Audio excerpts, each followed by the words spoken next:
with something in his hands? Yeah, I don't know what that is. Until you have autism, it's just nerves. He has autism? The police department is defending the actions of the officer, but the young man was allegedly left with scrapes and bruises. The family is now suing the officer and the city, in part demanding the Buckeye Police Department institute a mandatory training program to prevent incidents like this in the future.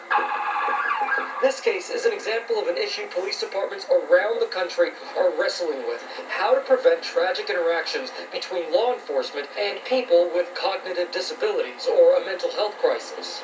At least 25% of fatal police encounters involve someone with a mental illness. There aren't reliable numbers for how many involve an individual with a cognitive or developmental disability like autism. After decades of reduced funding for mental health care, communities across the country now have a significant number of people who need mental health care and can't get it. So when those people go into crisis, local police are asked to respond. The challenge is that for the most part, local police officers haven't been trained and do not have the appropriate resources. An officer not having that training is something a parent like Lenore Cabisco worries about a lot. Her 26-year-old son, Nick, Get room service. Which do you want? has autism, is nonverbal, and requires around-the-clock attention. With Fanta? When things go wrong, 911 is her only option. 911 is my crisis response team. I don't have a team of 20 people to go down the list and say, hey, are you in the neighborhood? Take a sip. But she knows asking for help from law enforcement could make the situation worse.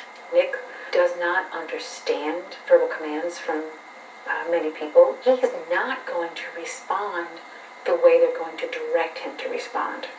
He will not stand still. He will not put his hands up.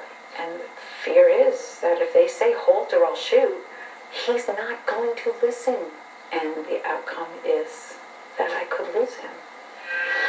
To better prepare their officers, Chicago's police department started crisis intervention training in 2004. Still, there was more work to do. Weren't shots fired by police, just to confirm? Yes, they were. In 2015, a Chicago officer shoots and kills this 19-year-old whose family says had mental health issues. That incident was a teachable moment. We have to do a better job in providing our officers with the best training that we can, so that when they get into mental health issues, they're better able to identify it. The Chicago police superintendent moved to terminate the officer, but the officer is fighting that determination. We can have you guys go out and put the headsets back on. The department is now piloting a new program that uses virtual reality to train for these delicate situations. Here we go. In this exercise, I'm in the shoes of an officer approaching someone experiencing a mental health crisis. What's going on? Specifically, schizophrenia. Hey, partner, get a screwdriver. The scene freezes, and I'm given two options for what my character should say. Can we talk, or drop it now? Watch what happens when I choose drop it now, the more aggressive choice. Drop it now! Drop it now! Drop the screwdriver now! No, inside! Sir, get inside! The scene escalates, and my character is given a choice: taser, Pal, if you don't drop it, I'm gonna tase you! or firearm. Inside the house! Drawing a weapon at all only further intensifies the situation. Throw it to the side, now! Experts say this kind of hair-trigger tension could mean the difference between tragedy and a peaceful outcome. Police officers need to understand that using the same techniques that they are trained to use with the public in general may actually result in a violent reaction. Now watch what happens when I choose can we talk. Listen, I want to talk to you, but I need you to put that screwdriver down first.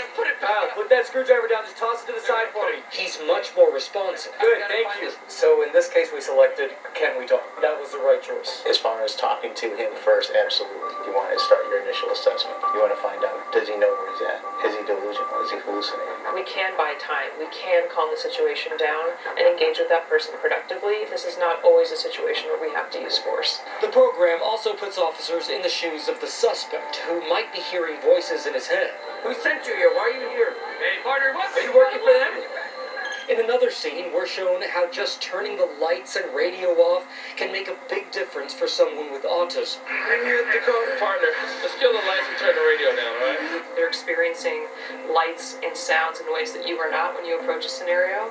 So we want to keep the officers aware that person's experiencing something else. And what may work for one individual may not work here.